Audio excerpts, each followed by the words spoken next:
It was a Tuesday morning in February 2017, and inside Uber's headquarters in San Francisco, nobody knew that a blog post published just hours earlier was about to bring one of the most valuable startups on earth to its knees. Susan Fowler was 25 years old. She wasn't a vice president. She wasn't a board member. She wasn't even an employee anymore. She was a former site reliability engineer who had left the company weeks earlier, sitting alone with her laptop in her apartment, finishing a post she had been quietly writing for days. She titled it, "Reflecting on One Very, Very Strange Year at Uber." There was no press release, no lawyer standing beside her, no PR team crafting the language. Just a woman with a laptop, a personal blog, and a year's worth of documented incidents she had kept in careful, methodical detail. The way an engineer keeps logs, not the way someone writes a diary. She read it over one more time. Then she hit publish, closed her laptop, and went about her day. She has said in interviews since that she had no idea what was coming next. She wasn't trying to start a movement. She wasn't trying to end anyone's career. She just wanted a record of what had actually happened to exist somewhere outside of Uber's internal systems, where she says her complaints had gone to die, one after another, for nearly a year. Within hours, something happened that almost never happens to a personal blog post. It started spreading, not slowly, not through one platform. It tore across tech forums, then Twitter, then tech journalists' inboxes, and by that evening, it had reached people far beyond Silicon Valley. By the next morning, it had reached the desk of Uber's own CEO and co-founder, Travis Kalanick, a man who had built Uber from a scrappy idea into a company valued at tens of billions of dollars, and who was known throughout the industry for a leadership style that was intense, relentless, and famously resistant to being told no. According to multiple accounts from that period, Kalanick was reportedly stunned, not only by what Fowler had written, but by how fast it was moving, and how directly it pointed at the culture he himself had spent 8 years building. Somewhere inside Uber's headquarters that week, executives who had spent years operating with almost total autonomy were about to discover that a single blog post from a 25-year-old former employee could do something none of their competitors, regulators, or lawsuits had managed to do. It could make the entire company stop and look at itself. Before we go further, some of the internal dialogue and specific scenes you're about to hear are dramatized reconstructions, built from Fowler's own published accounts, court filings, and extensive news reporting from that period. The core events, dates, and outcomes are real and well documented. If you want more true stories of ordinary people who stood up to the most powerful figures in business, hit that subscribe button right now. To understand why one blog post could shake a $70 billion company, you have to go back to the beginning of Fowler's time at Uber, roughly a year before she ever sat down to write that post. She had joined Uber's engineering team as a site reliability engineer, one of a small number of women on a highly technical team inside a company that at the time prided itself on speed, aggression, and results above almost everything else. By her own account, the culture felt intense from day one, but not unusual for a fast-growing tech company. That perception didn't last long. According to the detailed timeline she later published, the first incident came within her initial weeks on the job. A manager, she says, sent her messages over the company's internal chat system, propositioning her for sex, messages she screenshotted and reported to human resources almost immediately.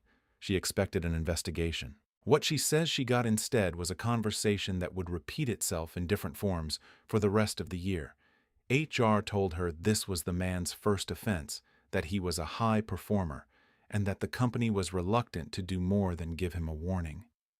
Fowler has described this moment as the one where she first realized something was structurally wrong, not with one manager, but with the system meant to hold him accountable. She kept working. She kept documenting, and according to her account, the incidents didn't stop. They multiplied. She says she witnessed and experienced a pattern of behavior across teams that ranged from inappropriate comments to what she described as a broader culture where complaints from women were treated as inconveniences rather than warnings. At one point, she says she was told by a director that if she continued reporting incidents, it might start to look like she was the problem, not the men she was reporting. She transferred teams, hoping a change of environment might change her experience. According to her account, the pattern followed her. Every time she raised a formal complaint, she says the response from HR followed the same script: acknowledge the report, take no meaningful action, and quietly suggests that pursuing it further wasn't in her best interest. By the time she made the decision to leave Uber, roughly a year after she'd started, she had compiled a record so detailed, dates, names, direct quotes from HR conversations, internal emails, that it read less like a personal grievance and more like an internal audit nobody at the company had ever wanted to conduct. She didn't leave planning to publish anything. For weeks after her departure, she has said, she simply tried to move on.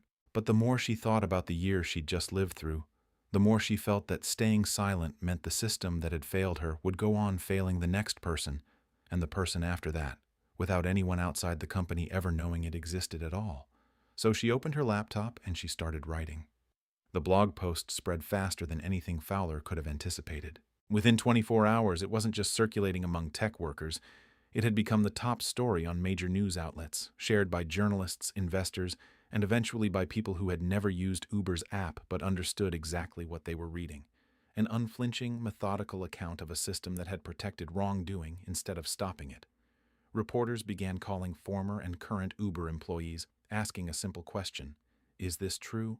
According to multiple accounts from that period, the answers came back faster and in greater numbers than anyone inside the company expected. Fowler's post hadn't just described her own experience. It had cracked open a door that other employees had apparently been waiting years for someone to open first. Inside Uber's headquarters, the mood shifted from concern to something closer to crisis. Board members reportedly began reaching out to each other directly, bypassing normal channels, asking what the company's official response would be. Advertisers, partners, and drivers on social media had begun a public campaign urging people to delete the Uber app altogether. Travis Kalanick, according to reporting from that period, understood almost immediately that this wasn't a story that could be managed with a simple statement. He announced within days that Uber would launch what he called an urgent and independent investigation into the company's culture. And rather than assign it to an internal team, he brought in former U.S. Attorney General Eric Holder and his law firm to lead it. For a company that had spent years operating almost entirely by its own rules, famously clashing with regulators in city after city, and priding itself on moving faster than anyone could stop it. Bringing in one of the most respected legal figures in the country was, by any measure, an admission that something had gone seriously wrong on the inside. Holder's team began interviewing employees across every level of the company. What they found, according to later reporting, went well beyond the incidents Fowler had described in her post. Dozens of other employees, many of them women, came forward with their own accounts of harassment, retaliation, and a broader pattern of executive behavior that multiple former staffers described as a culture where aggressive results were rewarded and almost nothing else mattered. Investigators reportedly uncovered a separate list of concerns entirely: allegations involving stolen trade secrets, workplace intimidation, and a pattern of executives operating with what one report called near-total impunity. Word began to spread, even before Holder's investigation formally concluded, that whatever the findings were, they would be serious enough to force real consequences. Uber's board, already under enormous public pressure, understood that this was no longer a public relations problem they could quietly manage behind closed doors. By early June 2017, just under 4 months after Fowler had hit publish on a single blog post from her apartment, Holder's team presented the board with a formal set of recommendations. According to reporting from that time, the findings were severe enough that board members knew immediately they could not simply issue an apology and move on. Somewhere in those board discussions, the conversation shifted from "how do we fix this" to a much harder question: could Uber survive with Travis Kalanick still running it day to day? On June 20, 2017, Travis Kalanick resigned as CEO of Uber, the company he had co-founded 8 years earlier, built from a scrappy idea into one of the most valuable startups in history. No longer had him at the helm. According to reporting from that period, board members had presented him with the choice directly: step down or be pushed out by a unanimous vote. He chose to resign. The chain of events that led to that moment had begun 4 months earlier, with a 25-year-old former engineer sitting alone with her laptop, publishing a post with no legal team, no press strategy, and no idea it would end a billionaire founder's tenure at the company he built. Susan Fowler didn't set out to end anyone's career. In her own writing and in interviews since, she has consistently said her goal was accountability, not revenge. A company being forced to look honestly at what it had allowed to happen inside its own walls, for the sake of the people still working there. But the impact of her post reached far beyond Uber's boardroom. It became one of the opening chapters of what would soon be called the Me Too movement inside the tech industry, encouraging other employees across Silicon Valley, many of whom had stayed silent for years, to come forward with their own accounts, often for the very first time. Time magazine later named Fowler one of its silence breakers, part of a small group of people whose willingness to speak publicly reshaped how workplace harassment was discussed and confronted across entire industries, not just in tech. She went on to become a technology op-ed editor at the New York Times and later published her memoir, Whistleblower, detailing not just what happened to her at Uber, but the personal cost of choosing to speak out when speaking out was neither safe nor easy, and when almost every incentive inside the system pointed towards staying quiet. Susan Fowler's story points to an uncomfortable truth about corporate power. The people with the least formal authority inside a company are often the ones who see its problems most clearly, and historically, the ones most punished for saying so out loud. A company that only listens to complaints when they come from executives isn't protecting its culture, it's protecting itself from accountability. When the only voices that reach leadership are the ones already inside the room, the truth has nowhere left to go until it explodes into public view, the way it did at Uber in February of 2017. This brings us to a question worth asking about every organization, not just Uber. Should companies be required to take every employee complaint as seriously as Uber was eventually forced to? Or does that level of scrutiny only ever happen after the damage has already gone public? Some would argue that Fowler's decision to go public was an extreme, last resort measure that should never have been necessary, that if Uber's internal systems had worked the way they were supposed to, none of this would have needed to happen in public at all.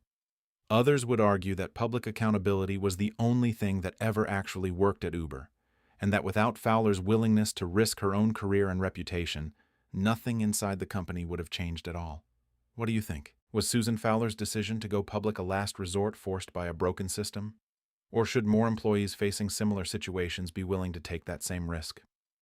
Let us know your thoughts in the comments below. And if you want more true stories of ordinary people who took on the most powerful leaders in business history, make sure to hit that subscribe button.